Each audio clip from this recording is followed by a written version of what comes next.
جب آپ صلی اللہ علیہ وسلم کی بعثت ہوتی ہے دین توحید کو لے کر کے، اور آپ صلی اللہ علیہ وسلم نے اس دین توحید کو، دین متین کو، دین حنیف کو دوسروں تک پہنچانا شروع کیا، تو آپ صلی اللہ علیہ وسلم کی سب سے زیادہ مخالفت کی گئی۔ اگر مخالفت کے طور پہ دیکھا جائے تو 1400 سال سے اسلام کی مخالفت ہو رہی ہے، اور آج تک مخالفت میں اضافہ ہی ہوتا جا رہا ہے، چہ جائے کہ اختلاف کم ہو، انتشار کم ہو۔ میرے بھائیو، اسلام کے اوپر آئے دن حملے ہوتے ہیں، اور جب اسلام کے اوپر حملہ ہوتا ہے تو مسلمان اس کے زد میں آ جاتے ہیں، کہ جائے کہ دنیا کی کسی بھی کونے میں ہو۔ تو آپ صلی اللہ علیہ وسلم نے جب لا الہ الا اللہ کی دعوت کو مشرکین عرب اور کفار مکہ کے سامنے رکھا تو آپ صلی اللہ علیہ وسلم کو طرح طرح سے ستایا گیا، یہاں تک کہ آپ صلی اللہ علیہ وسلم کو محض ستایا نہیں گیا، بلکہ آپ صلی اللہ علیہ وسلم کے بارے میں بدگوئیاں کی گئی، ایسی ایسی باتیں کہی گئی جو آپ صلی اللہ علیہ وسلم کو زیب نہیں دیتا تھا۔ مثلا آپ صلی اللہ علیہ وسلم کو لوگوں نے ساحر کہہ دیا، جادوگر کہہ دیا، آپ صلی اللہ علیہ وسلم کو لوگوں نے کاہن کہہ دیا، کہانت کرنے والا کہہ دیا، آپ صلی اللہ علیہ وسلم کو لوگوں نے نہ جانے کن کن القابات سے نوازے۔ لیکن محمد الرسول اللہ صلی اللہ علیہ وسلم کی تنہا شخصیت ہے، آپ صلی اللہ علیہ وسلم نے بغیر کسی پرواہ کے، بغیر کسی بدنامی کے پرواہ کے، آپ صلی اللہ علیہ وسلم اس دین متین کا کام کرتے رہے، دین متین کو دوسروں تک پھیلاتے رہے، دوسروں کو اسی طریقے سے بتاتے رہے جس طریقے سے اللہ رب العالمین نے آپ کے اوپر وحی کی۔ میرے بھائیو، آپ صلی اللہ علیہ وسلم کے خلاف اتنی بدگمانیاں ہوئی کہ آپ مکے میں تھے تو آپ صلی اللہ علیہ وسلم کے لیے نہ جانے لوگ اپنے اپنے مزاج میں، اپنے اپنے ذہنوں میں کن کن چیزوں کو پال رکھے تھے کہ آپ صلی اللہ علیہ وسلم کے خلاف کتنی باتیں ہوتی تھی۔ اور آپ کو پتہ ہی ہوگا کہ آپ صلی اللہ علیہ وسلم گھر میں ابھی موجود ہے، رات کا وقت ہے، سونے کا وقت ہے، اور ابو جہل اور ان کے ساتھیوں نے آپ صلی اللہ علیہ وسلم کے گھر کو گھیر لیا، اور لہٰذا پلاننگ بنا لیا کہ آپ صلی اللہ علیہ وسلم کو نعوذ باللہ قتل کر دیں گے۔ لیکن اللہ رب العالمین نے اس دین کی ذمہ داری لی ہے، اس کی حفاظت کی ذمہ داری لی ہے۔ انا نحن نزلنا الذکر وانا لہ لحافظون، اللہ نے فرمایا کہ ہم نے ہی اس قرآن کریم کو نازل کیا ہے، اس شریعت کو نازل کیا ہے، اور ہم ہی اس کی حفاظت کریں گے۔ اللہ رب العالمین کے حکم سے محمد الرسول اللہ صلی اللہ علیہ وسلم کو بتا دیا جاتا ہے، وحی کر دی جاتی ہے کہ اللہ کے نبی آپ کے اوپر جان لیوا حملہ لوگ کرنے والے ہیں، لہٰذا آپ قرآن کریم کی صورتیں پڑھیے اور آپ اس مٹی کو اس طریقے سے پھونک دیجئے، یہ سب اندھے ہو جائیں گے۔ اور ایسا ہی ہوا، محمد الرسول اللہ صلی اللہ علیہ وسلم نے اللہ کے بتائے ہوئے وحی کے اوپر عمل کیا اور آپ نکل گئے، تو اللہ رب العالمین نے اس چیز سے آپ کو بچا لیا۔ آپ کو ایک اور بات میں بتاؤں، یہاں تک کہ محمد الرسول اللہ صلی اللہ علیہ وسلم کے اوپر ہے نا جماعت کے طور پہ بھی، جماعت کے اشکالات، یعنی پوری کمیونٹی کے طور پہ بھی آپ کے جان کے اوپر، آپ کے ایمان کے اوپر لوگ حملہ آور ہوئے، اور شخصی طور پہ بھی، یعنی فرد واحد نے بھی آپ کے اوپر جانی حملہ کیا۔ حضرت عمر رضی اللہ تعالیٰ عنہ کے دلوں میں اتنی بدگمانیاں آپ کے خلاف لوگوں نے بھر دی، اتنی سازشیں آپ کے خلاف لوگوں نے ان کے سامنے کر دی کہ ایسا لگا حضرت عمر رضی اللہ عنہ کو کہ کیوں نہ ہم اس شخص کو قتل ہی کر دیں، اور آپ چلتے ہیں، آپ صلی اللہ علیہ وسلم کے قتل کے ارادے سے چلتے ہیں۔ لوگوں نے کہا، جس نے راستے میں دیکھا آپ کو تیور میں، غصے میں، لوگوں نے کہا کہ بھلا عمر کہاں کا ارادہ ہے، کہاں کا ارادہ ہے؟ تو حضرت عمر رضی اللہ تعالیٰ عنہ نے کیا کہا کہ میں اس جڑ کو مٹانے جا رہا ہوں جس جڑ کی وجہ سے لوگ فتنے میں پڑ رہے ہیں، فساد میں پڑ رہے ہیں۔ میرے بھائیو، یہ بدگمانی کا اعلیٰ درجہ یہ بیان کر رہا ہے یہ جملہ، کہ جملہ کیا کہ لوگ فتنے میں پڑ رہے ہیں، نعوذ باللہ، جبکہ لوگوں کو اللہ رب العالمین کا راستہ بتایا جا رہا تھا، اللہ کی توحید بتائی جا رہی تھی، ایک اللہ کی عبادت کرنے کا حکم دیا جا رہا تھا، لیکن لوگوں نے اس کو سازش کہہ دیا، لوگوں نے اس کو بدگمانیاں کہہ دی، لوگوں نے اس کو نہ جانے کیا کیا بتا دیے۔ لوگوں نے کہا کہ ہو سکتا ہے محمد صلی اللہ علیہ وسلم کہیں بادشاہ بننا چاہ رہے ہوں، ہو سکتا ہے ان کو کسی خوبصورت لڑکی سے شادی کرنا مقصود ہو سکتا ہے ان کو دولت کے اوپر قابض ہونا مقصود ہو۔ تو آپ صلی اللہ علیہ وسلم کو یہ بھی آفر کیا گیا ابو جہل کی طرف سے، ان کے ساتھیوں کی طرف سے، کہ اگر آپ چاہتے ہیں تو ہم آپ کو اپنا بادشاہ مان لیں، اگر آپ چاہتے ہیں کہ مکے میں سب سے زیادہ خوبصورت لڑکی سے شادی کرنا تو ہم اس کے لیے بھی تیار ہیں، اگر آپ چاہتے ہیں کہ مال و زر حاصل کرنا تو ہم اس کے لیے بھی تیار ہیں۔ میرے بھائیو، لیکن محمد رسول اللہ صلی اللہ علیہ وسلم کے ذہن میں یہ باتیں دور دور تک زیب نہیں دیتی تھی کہ آپ صلی اللہ علیہ وسلم لوگوں کے بادشاہ بنتے، آپ صلی اللہ علیہ وسلم لوگوں کے دولت حاصل کرتے، آپ صلی اللہ علیہ وسلم کسی خوبصورت لڑکی کے پیچھے بھاگتے۔ میرے بھائیو، میرے بتانے کا مقصد یہ ہے کہ سب سے زیادہ اگر مخالفت کسی شخصیت کی گئی تو وہ شخصیت محمد رسول اللہ صلی اللہ علیہ وسلم ہے۔ لہٰذا حضرت عمر رضی اللہ تعالیٰ عنہ کو کسی نے کہا کہ کہاں چلے ہو، تو کہا کہ ہم جا رہے ہیں اس جڑ کو مٹا دینے کے لیے۔ تو کسی نے یہ بھی کہہ دیا کہ دیکھو اس چیز کے پروانے، وہ چیز جو محمد رسول اللہ بتا رہے ہیں اس چیز کے دیوانے آپ کے بہنوئی اور بہن یہ دونوں ہی ہو گئے، لہٰذا اپنے گھر کی خبر لے لیجئے۔ کیا کہا لوگوں نے؟ غور کیجئے گا، اپنے گھر کی خبر لے لیجئے۔ الٹے پاؤں حضرت عمر رضی اللہ تعالیٰ عنہ پہنچ کے کہا اپنے بہن اور بہنوئی کے گھر۔ صحابی رسول قرآن سکھا رہے ہیں بہن اور بہنوئی دونوں کو، صحابی رسول بتا رہے ہیں کہ قرآن مجید کس طریقے سے تلاوت کی جائے، قرآن مجید کے تلاوت کرنے کے حقوق کیا ہیں۔ حضرت عمر رضی اللہ تعالیٰ عنہ اس جملے کو سن لیتے ہیں، قرآن کی تلاوت سن لیتے ہیں، قرآن کی آیتیں سن لیتے ہیں، لہٰذا اور غصہ میں اضافہ ہو گیا، اور غصہ میں اضافہ ہو گیا، اور دروازہ کھولتے ہی اتنی بری طریقے سے بہنوئی کی پٹائی کی اور اس طریقے سے بہن کو ڈانٹا پھٹکارا، مت پوچھئے، لیکن بہن کو بھی سلام کہیے، اس بہنوئی کو بھی سلام کہیے کہ اگر انہوں نے وہ قربانیاں نہیں پیش کی ہوتی میرے بھائیوں تو آج نہ جانے ہم مسلمان ہوتے یا نہیں ہوتے۔ انہوں نے جو جملہ کہا وہ کروڑوں اور اربوں کے اور خربوں کے جملے ہیں۔ بہن نے ایک جملہ کہا کہ عمر جتنا مارنا ہے مار لے، عمر جتنا ستانا ہے ستا لے، لیکن میں نے جس دین کو قبول کر لیا ہے وہ کوئی انسان کا دین نہیں، وہ اللہ کا دین ہے، اور ہم اس دین سے پھر نہیں سکتے، وہ ہمارے خالق حقیقی کا دین ہے اور اس دین سے ہم کبھی پھر نہیں سکتے، چہ جائے کہ جتنے آپ کو مارنا ہے مار لو، جتنے جو کرنا ہے وہ کرو۔ میرے بھائیو، اس بہن کے جملے نے حضرت عمر رضی اللہ تعالیٰ عنہ کا دل پلٹ دیا، دل کو جھنجھوڑ دیا۔ حضرت عمر رضی اللہ تعالیٰ عنہ ٹھنڈے پڑ گئے اور کہنے لگے میری بہن کیا پڑھ رہی تھی، بتاؤ کیا پڑھ رہی تھی؟ کہا عمر تم ابھی ناپاک ہو، تم کافر ہو، تم ابھی کفر کے حالت میں ہو، تمہارا جسم تمہارا بدن اس لائق نہیں کہ تم اللہ کے کلام مقدس کو چھو سکو، کلام مقدس کی تلاوت کر سکو، لہٰذا پہلے غسل کر لو۔ حضرت عمر رضی اللہ تعالیٰ عنہ غسل کرتے ہیں، بہن غسل کروا رہی ہے اور دعائیں بھی کر رہی ہے، اللہ رب العالمین ہم اس کے اوپری حصے کو دھل رہے ہیں، اللہ تو اس کے اندر کے حصے کو دھل رہے ہیں۔ لہٰذا جو عمر ابھی قتل کرنے کی نیت سے آئے تھے، ابھی قرآن مجید کے چند جملے پڑھے تھے، چند آیتیں پڑھی تھی، اور اس کے بعد ایسا دل پلٹ گیا کہ کیا کہتے ہیں کہ میری بہن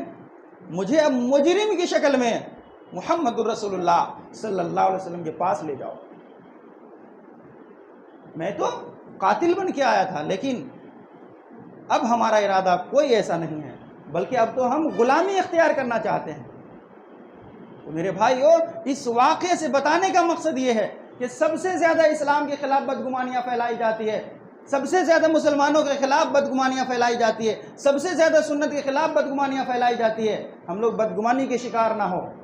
ہم لوگ ایسے لوگوں کے شکار نہ ہو جو لوگ نام تو سنت کا لیتے ہیں، نام تو سنت پر چلنے کا لیتے ہیں اور ذہنوں میں سازش بھرے ہوئے ہوتے ہیں، دل ناپاک ہوتا ہے، دل میں نفاق ہوتا ہے، ایسے لوگوں کے باتوں میں نہ آئیں۔ میرے بھائیو، محمد الرسول اللہ صلی اللہ علیہ وسلم کے خلاف اتنی ہی بدگمانیاں نہیں پھیلائی گئی، بلکہ آپ صلی اللہ علیہ وسلم کو حکم ہوتا ہے کہ آپ وہاں سے ہجرت کر لیں، اور آپ جب مدینہ جاتے ہیں تو پھر مدینے میں آپ صلی اللہ علیہ وسلم کے ایسے گروہ سے ملاقات ہوتی ہے، مت پوچھئے، وہ گروہ ایسے گروہ کہ آپ صلی اللہ علیہ وسلم کھلے طور پہ انہیں کافر بھی نہیں کہہ سکے۔ اس گروہ کا نام کیا تھا؟ منافقین کی جماعت، جس کے بارے میں قرآن مجید کے اندر بے شمار آیتیں ہیں۔ اور اس گروہ نے جو آپ صلی اللہ علیہ وسلم کو تکلیفیں پہنچائی ہے، آپ کے دین کو، آپ کی سنت کو تکلیفیں پہنچائی ہے، اللہ کی قسم کہہ رہا ہوں، اس منافقت سے آج تک امت جو ہے جھوج رہی ہے، کیونکہ یہ لوگ ہمارے صفوں میں شامل ہوتے ہیں۔ یوں تو کہنے کے مسلمان ہوتے ہیں، دیکھنے کے اعتبار سے، لباس کے اعتبار سے، اور اسی طریقے سے وضع اور قطع کے اعتبار سے پورے پکے اور سچے مسلمان دکھتے ہیں، لیکن دل میں اسلام نہیں ہوتا۔ ایسے لوگوں کے بارے میں محمد رسول اللہ صلی اللہ علیہ وسلم نے برملا اعلان کر دیا کہ کچھ لوگ ایسے ہیں ہماری جماعت میں کہ وہ جنت میں اس وقت تک نہیں جائیں گے جب تک کہ ایک اونٹ کا گزر سوئی کے چھید سے ہو جائے۔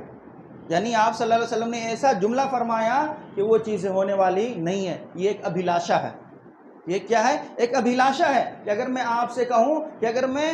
کاش میں چڑیا ہوتا تو آسمان میں اڑتا، تو آپ کہیں گے نہ چڑیا بنیں گے اور نہ ہی آسمان میں اڑیں گے۔ اسی طریقے سے میرے بھائیوں، نہ ہی اونٹ کا گزر سوئی کے چھید سے ہوگا اور نہ ہی ایسے لوگ جنت میں جائیں گے۔ تو آپ صلی اللہ علیہ وسلم کے خلاف وہاں بھی اتنی سازشیں رچی گئی، اتنی بدگمانیاں پھیلائی گئی، مت پوچھئے۔ آپ صلی اللہ علیہ وسلم کے خلاف وہاں اتنی بدگمانیاں پھیلائی گئی کہ آپ صلی اللہ علیہ وسلم نے ایک راستہ طے کیا تھا کسی قبیلے سے ملاقات کرنے کی۔ یہ مدینے کا واقعہ میں بتا رہا ہوں۔ تو یہودیوں نے، ان منافقین نے آپ صلی اللہ علیہ وسلم کے خلاف کیا سازش رچی کہ چلو یہ جو قلعے دکھ رہے ہیں، قلعے کے جو دیوار ہے، دیوار کے اوپر جو پتھر ہوتے ہیں، چلو ہم سب مل کر کے اس چٹان کو، جب محمد رسول اللہ صلی اللہ علیہ وسلم اور آپ کے ساتھی آئے تو اس کے اوپر ہم نے وہاں سے چھوڑ دینا ہے۔ لیکن آپ صلی اللہ علیہ وسلم کی حفاظت کی ذمہ داری اللہ کی تھی، آپ کے دین کی ذمہ داری اللہ کی تھی، آپ کی سنت کی ذمہ داری اللہ کی تھی، آپ کے صحابہ کی جان اور مال اور ان کے ایمان کی حفاظت کی ذمہ داری اللہ کی تھی۔ فوراً اللہ نے بتا دیا، لہٰذا آپ صلی اللہ علیہ وسلم نے راستے تبدیل کر لیے۔ تو بدگمانیاں ہوتی ہیں، بدگمانیاں ہوتی ہیں، لیکن بدگمانیوں کے پیچھے ہم مضبوط کتنے ہیں؟ ایمان کے اعتبار سے، اعمال کے اعتبار سے، تحقیق کے اعتبار سے میرے بھائیوں، تو بدگمانیوں کا علاج ایک ہی طریقہ ہے، ایک ہی طریقہ ہے، وہ ہے یا ایھا الذین آمنوا ان جاءکم فاسق بنبأ فتبینوا۔ کہ ایمان والو، اے کلمہ پڑھنے والو، اگر کوئی بندہ، کوئی فاسق فاجر تمہارے پاس کچھ باتیں لے کر کے آتا ہے، کچھ چیزیں سناتا ہے، کچھ واقعات بتاتا ہے،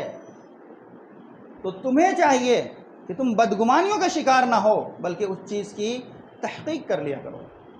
تو میرے بھائیوں، تو اسلام کے خلاف اور سنت کے خلاف جو بھی بدگمانیاں ہمارے اور آپ کے دلوں میں ہیں، ہمیں چاہیے کہ ہم اور آپ تحقیق کریں، خود قرآن پڑھیں، قرآن سمجھیں، نبی صلی اللہ علیہ وسلم کی تمام احادیث کا مطالعہ کریں، ایسے علماؤں سے جڑیں، ایسے لوگوں سے جڑیں جو کہ قرآن و سنت کی صحیح تعلیم لوگوں تک پہنچانا چاہتے ہیں۔ یوں تو علماء بہت ہیں، یوں تو مفتیان بہت ہیں، امام صاحبان بہت ہیں، لیکن سب امام صاحبان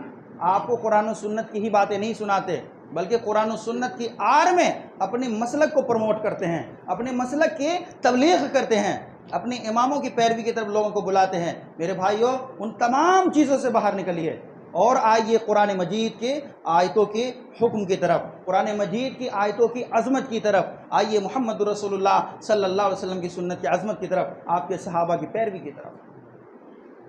تو اسلام کے خلاف بہت زیادہ بدگمانیاں ہوتی ہے، جس کے علاج میں اللہ نے ایک ہی آیت کافی کر دی کہ تم تحقیق کر لو۔ تحقیق کریں گے انشاءاللہ سارے راز فاش ہو جائیں گے، جتنی بھی اشکالات ہیں ان تمام اشکالات کا ازالہ ہو جائے گا۔ میرے بھائیوں، تو یہ دو پوائنٹ ایسے ہیں جو کہ اسلام کو اور مسلمان کو بہت تکلیف پہنچایا ہے، ایک تو بدگمانی اور دوسری منافقت۔ منافقت اتنی بری شے ہے، مت پوچھئے، مت پوچھئے۔ اللہ کے نبی صلی اللہ علیہ وسلم نے ایسے لوگوں کو کھلے عام برملا طور پہ کافر نہیں کہا، مشرک نہیں کہا، لیکن آپ صلی اللہ علیہ وسلم نے ان کے صفات بتا دیے، منافقوں کے صفات بتا دیے کہ جب بھی بات کرے گا تو وہ جھوٹی ہی باتیں کرے گا۔ ہو سکتا ہے آپ کو وہ باتیں سچی لگے، بھولی بھالی لگے، لیکن ان باتوں میں بہت سارے نقطے پائے جاتے ہیں، وہ باتیں سازشوں سے بھری ہوں گی۔ آپ صلی اللہ علیہ وسلم نے فرمایا کہ منافق کی نشانی یہ ہے کہ جب بھی وعدہ کرتا ہے تو وعدہ خلافی کر جاتا ہے، اگر امانت رکھی جائے تو امانت میں خیانت کر جاتا ہے۔ اسی طریقے سے منافقین کی نشانی ایمانی طور پہ اور یہ ہے کہ جب بھی وہ نماز پڑھتا ہے یراؤن الناس، یراؤن الناس، لوگوں کو دکھانے کے لیے نماز پڑھتا ہے۔ وَإِذَا قَامُوا إِلَى الصَّلَاةِ قَامُوا كُسَالَىٰ، قرآن کی آیت ہے کہ جب بھی نماز کے لیے کھڑے ہوتا ہے تو سستی اور کاہلی کے ساتھ کھڑے ہوتا ہے۔ محمد رسول اللہ صلی اللہ علیہ وسلم نے مزید ایسے منافقوں کی نشانیاں بتائی کہ نماز کا وقت ہو جانے کے باوجود بھی بیٹھا رہتا ہے یہاں تک کہ سورج کے ڈوبنے کا انتظار کرتا ہے۔ تو وہ منافق کی نماز ہے، وہ منافق کی نماز ہے، وہ منافق کی نماز ہے۔ اللہ کے نبی سے پوچھا جاتا ہے، اللہ کے نبی کون سی نماز منافق کی نماز ہے؟ تو آپ صلی اللہ علیہ وسلم نے تشریح کر دی کہ جو سورج کے ڈوبنے کا انتظار کرے، نماز کا وقت ہو جانے کے باوجود بھی نماز وقت کے اوپر نہ پڑھے، نماز کو ڈیلے کر کے پڑھے، منمانی نمازیں پڑھے، تو ایسے نمازیوں کے لیے جنت نہیں بلکہ جہنم کا آخری حصہ ہے۔ فویل للمصلین الذین هم عن صلاتهم ساہون، فویل للمصلین، ویل ہے ان لوگوں کے لیے، خرابی اور بربادی ہے ان لوگوں کے لیے، جہنم کا آخری ٹھکانہ ہے ان لوگوں کے لیے جو لوگ نماز میں سستی اور کاہلی برتتے ہیں۔ تو یہ منافقوں کی نشانی ہے میرے بھائیوں۔ اور منافقین اس طریقے سے آپ صلی اللہ علیہ وسلم کے خلاف سازشیں رچتے رہتے تھے کہ آپ کو میں ایک واقعہ بتاتا ہوں۔ آپ صلی اللہ علیہ وسلم جا رہے ہیں جنگ میں، جنگ تبوک میں، اور مسلمانوں کا یہ حال ہے، اتنی قربانیاں پیش کی کہ سارے کھانے ختم ہو گئے، تو عالم یہ ہو گیا کہ آپ صلی اللہ علیہ وسلم کے ساتھی لوگ، آپ کے صحابہ، جتنے بھی صحابہ تھے، وہ درخت کے پتوں کو چھال جو ہوتے ہیں وہ چھال چبایا کرتے تھے۔ ایک کھجور پہ ایک لوگ گزارا کیا کرتے تھے، اور میدان جنگ کا عالم ہے۔ وہاں منافقین میرے بھائیوں اپنی نفاق سے باز نہیں آئے، کیونکہ منافقین جو ہر طرف خود کچھ نہ کچھ اپنا فائدہ ضرور دیکھتے ہیں، تو وہ یہ دیکھ رہے تھے کہ اگر محمد رسول اللہ صلی اللہ علیہ وسلم کی جیت ہوتی ہے تو ہمیں مال و زر ملیں گے، تو ہم بھی اس میں شامل ہو جائیں۔ اور جب یہ دیکھتے آپ صلی اللہ علیہ وسلم تنگ دستی میں ہیں، آپ صلی اللہ علیہ وسلم اوپر آزمائشیں ہیں، تو فوراً ہی وہ کچھ نہ کچھ فرار کا بہانہ نکال لیتے ہیں۔ لہٰذا وہاں جو منافقین کے نام سامنے آئے تو چند ایک ایسے منافقین جیسے عبداللہ ابن ابی ابن سلول، یہ رئیس المنافقین کہلائے، اور انہوں نے اس مقام پہ کہا کہ ہم عزت والے ذلیلوں کو نکال دیں گے۔ اس ذلیل سے مراد کوئی اور شخصیت نہیں بلکہ سب سے اعلیٰ ترین شخصیت محمد رسول اللہ صلی اللہ علیہ وسلم کو ٹارگٹ کیا، لیکن اللہ رب العالمین نے اہل حق کو پیدا کیا۔ ان کے بیٹے خود کھڑے ہو گئے اور کہا، اے اللہ کے نبی، اگر میرے باپ کے خلاف اگر کوئی آیت کریمہ اللہ رب العالمین نازل فرماتا ہے، یعنی اگر ہمارے باپ کے خلاف یہ آیت کریمہ نازل ہو جائے کہ یہ منافق ہے، اس کے گردن مار دو، تو کوئی اور نہیں گردن مارے گا بلکہ میں ماروں گا۔ تو بیٹے اتنے بڑے موحد اور باپ اتنا بڑا منافق۔ تو میرے بھائیو، ایسے نفاق سے مسلمان جو ہے دو چار ہیں، اور کہا جاتا ہے کہ ایک شاعر نے کہا کہ ستم تو یہ ہے کہ ہمارے صفوں میں شامل ہے، ستم تو یہ ہے کہ ہمارے صفوں میں شامل ہے، چراغ بجھتے ہی خیمہ بدلنے والے لوگ۔ تو ایسے لوگوں سے ہوشیار رہنا ہے، ایسے لوگوں سے ہوشیار رہنا ہے میرے بھائیوں۔ اور ایک اہم نقطہ جو میں آپ کے سامنے آخری نقطے کے طور پہ بیان کرنا چاہتا ہوں کہ اسلام کے خلاف چند ایک ایسے پڑھے لکھے لوگ بھی ہیں جو کہ اسلام کی غلط ترجمانی کرتے ہیں، لوگوں کے سامنے آیتوں کی غلط تفسیر اور غلط مطالب بتاتے ہیں، محمد رسول اللہ صلی اللہ علیہ وسلم کی سنت کی غلط بیانی کرتے ہیں۔ ایسے لوگوں سے اسلام کا بہت بڑا نقصان ہوا، مسلمانوں کا بہت بڑا نقصان ہوا کہ ایسے لوگ ہمارے ہی صفوں میں شامل ہوتے ہیں، ہمارے ہی منبر و محراب سے خطاب کرتے ہیں، کتابیں لکھتے ہیں، رسالے لکھتے ہیں، لیکن پتہ